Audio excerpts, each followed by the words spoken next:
Hi there. This is my current project, which is, I think, nearing an end. It's been a bit of a slow process. A very old TAMIYA kit, a long-range desert group truck, patrol truck. Very old kit. I've had in my box stash for a long time. I bought some time ago.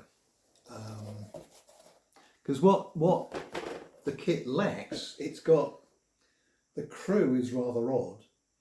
The driver's got an American comforter on, which you see on Radar in MASH, if you ever watch that, which doesn't fit.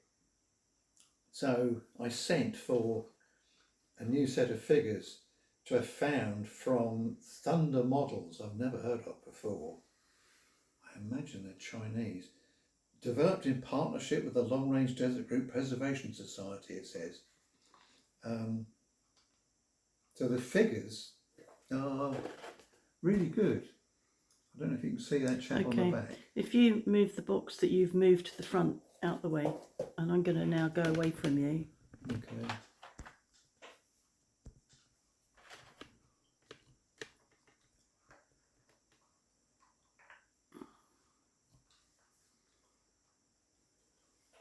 Good, and remembering that if you point, use a pointer because otherwise it focuses on your finger. Anytime in the next 5 seconds. Okay. So I've got the figures are really good, well animated, well sculpted actually, and they look more appropriate. Chap on the back has got a sort of Arab type head covering with a band around the head. He's got a water bottle in his hand. There's the driver who's got shorts on and sandals, which is good. And I think it's a fore and after cap, I think they call them. That driver, he ain't going to go anywhere. Because? Because he's holding the steering wheel, but he's not in the car. I haven't put him in yet. That will come. Okay, just checking. And the officer figure, who again is obviously leaning towards the driver and talking to him. But again, well animated, well sculpted, and I've come out quite well painted, I think. The other thing I bought was because the TAMIYA kit, it provides you with a one Lewis gun, and I suppose 2 rifles, 2 figures, and a crate or 2 to go in the back, which is just not enough. These things were, packed when they set off. So I bought from ResiCast, which I think is still a company operating as far as I can tell, a supplementary set. So that provides a whole lot of different armour, weaponry, massive amounts of baggage, as would be appropriate, replacement of some parts, and looks really good painted up. It also provides Vickers gas operated gun, which we used a lot by the LRDG, and I think the SAS subsequently, as well as a Vickers heavy machine gun. I think it was heavy, later redesignated as a medium machine gun somewhere, but anyway, so I've the other nice thing that the ResiCast supplies is metal parts. So the sand channels, which are used for digging themselves out of the sand, TAMIYA give you a set, but they're just moulded in one piece. A ResiCast set gives you 2 metal ones, which you bend to shape, but they're just separate. They look like sand channels, and those fit on there. There's more baggage on the front. So I'm getting to be quite pleased with it. The oddity was I use a lot of, in weathering, it's been my habit to use, I think it's burnt sienna oil paint, diluted quite heavily with white spirit, which I then sort of run round. It capillaries along joints and gaps and gives you a nice shaded effect. I've used it on the figures as well. But I have a feeling it's somehow I might have used too much, or so quite a bit of the underpinnings had sagged after I put them together. Both sets of axle springs had sort of just soggily faded away, so that the undercarriage had collapsed. I've just reinforced the front. I already had done the back, so there's the sort of odd bits in there that You don't think it was to do with the excess heat we had last week? it's possible. I haven't had this effect before, but I don't know. So I might start looking for different weathering effects.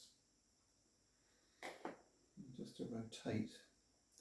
There's still a fair bit to do in terms of detail and loading the front crew, putting more weapons. Well, at least they've got legs. At least they've got legs. Because Tom the RC cuts the legs off his drivers to fit them in the... Yes, I understand that. It sometimes has to happen. So... And you've got more than one left arm or less than one left arm? Oh, the Thunder Models crew set. The driver lacked a left arm, but the officer figure had two right arms. So I had to write back to them. They sent a replacement straight away. That wasn't a problem. And for those that don't know, the Long Range Desert Group, I think the appeal has been that these were in operation before the Americans joined in, because they were a bit late turning up, as they often were. And I think it was a chap called Bagnold who, before the war, had sort of done quite a lot of exploring through deep deserts in northern Africa, the western deserts, and navigating. So he developed things like a sun compass, which is there, and realised that you can actually, a lot of the deeper parts of the deserts were navigable if you knew what you were doing, and he developed the skills, and somehow, with the aid of another officer, managed to set up this group with the war to be able to penetrate deep behind enemy lines by going into the deep desert and bypassing their lines, which are mostly along the coast. They could drive hundreds of miles through the deep desert. A lot of the work they did was to simply sit camouflaged up near roads and watch German, I suppose Italian convoys as well, and report back by radio what they were seeing. So a lot of the work they did was intelligence, especially with these trucks. And I don't know that these were used that much for raiding. I think when they got four-wheel drive American Jeeps, those did more of the raiding. Like there were famous raids on airfields where they would drive into the airfield at night and shoot up and destroy rows of German aircraft. So quite famous for that. So there were some disasters, but they were a very successful group. Most of them, I think, were New Zealanders, farmers, which gave them a lot of toughness and ability, I think, to operate on their own. The trucks were apparently, that early in the war, what they did was to go into Cairo, I think, and buy up these Chevrolet trucks. They were just Chevrolet civilian trucks. They're not even four-wheel drive, just rear-wheel drive, and get them to army engineers who cut them about a lot, took the cab off and converted them quite a bit.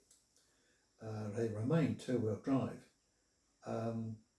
They also had Ford four-wheel drives eventually, but the four-wheel drives were heavier, and being four-wheel drive, they were a lot thirstier to drive. So actually they stuck with these quite a lot because they could drive further, and they were actually pretty capable. They had to dig themselves out quite a bit. So there's a sort of quite a romance attached to them, really. Yeah. Yes, so more to do. I might do another vlog when I've got closer to finish. I think that's it for the moment. Thank you for watching if you have. If you haven't, you're missing out. Right. No, no, no, What? no. Give me a thumbs up. No, that's what... Dear me. Never teach you to be a bloody YouTuber. No.